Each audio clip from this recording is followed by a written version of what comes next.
శ్రీనివాసరావు గారు సినిమా ఇండస్ట్రీకి ఒక కోటలాగా ఉన్నారు. ఆయన లేకుండా ఏ క్యారెక్టర్ని మనం ఊహించుకోలేం. ఏ సినిమా ఏ క్యారెక్టర్ చేసినా అందులో పరకాయ ప్రవేశం. ఆయనతో ప్రత్యేకమైన అనుబంధం ఏంటంటే ఆయనతో కలిసి సినిమాలు చేయటం. సినిమా చేసేటప్పుడు శుక్రవారం నాడు ఒక సినిమా చేస్తున్నాం, ఇదే ఫిల్మ్ నగర్లో షూటింగ్ అవుతుంది. ఆ చివర ఆ రోజు శుక్రవారం నా రెమ్యూనరేషన్లో ఇదిగోండి అని చెప్పి మాకు అందరికీ ఆడవాళ్ళందరికీ 500 రూపాయలు నోట్ ఇచ్చి మీరు దాచుకోండి, మీకు మంచి జరుగుతుంది, మీరు గాజులు వేయించుకోండి అని చెప్పారు. మంచి సంస్కారం, అసలు తెలుగు భాషాభిమానం.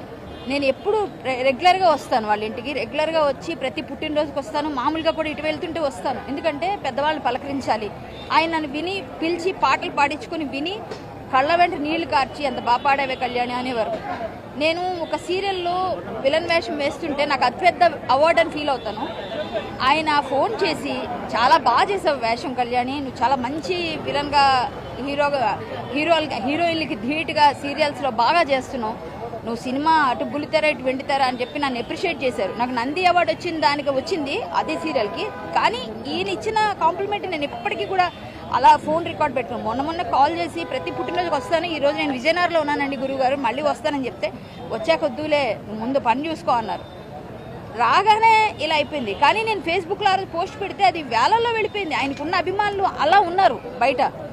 ఈరోజు ఇంత బాధాతప్త హృదయంతో మా ఆర్టిస్టులు అందరూ కూడా సినిమా ఇండస్ట్రీలో ఆయన మాకు ఒక లెజెండ్, ఒక రీప్లేస్మెంట్ లేని నటులు ఎవరైనా ఉన్నారు అంటే అందులో ఫస్ట్ ప్లేస్లో ఇప్పుడున్న తరానికి కోటా శ్రీనివాసరావు గారు.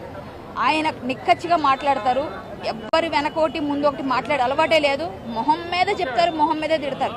అటువంటి వ్యక్తి లేకపోవడం ఈరోజు తీరని లోటు, చాలా చాలా బాధాకరం.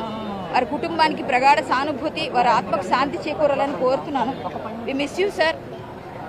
భగవంతుడు అంటే వయసు రీత్యా అందరినీ పునరపి జననం పునరపి మరణం, మళ్ళీ వెళ్ళిన వాళ్ళు పుట్టక తప్పదు, పుట్టిన వాళ్ళు గిట్టక తప్పదు. తెలిసినప్పటికీ కూడా ఒక మనిషి ఆత్మీయుడు ఇంట్లో మనిషి వెళ్ళిపోతే ఎంత పెయిన్ ఉంటుందో అంత బాధ ఉంది. మాకు రెగ్యులర్గా వచ్చి ఫిల్మ్ నగర్ వస్తే కోటగారింటికి కలవకుండా వెళ్ళను, ఈరోజు ఇక్కడికి వస్తే ఆయన కనిపించరు. చాలా బాధ.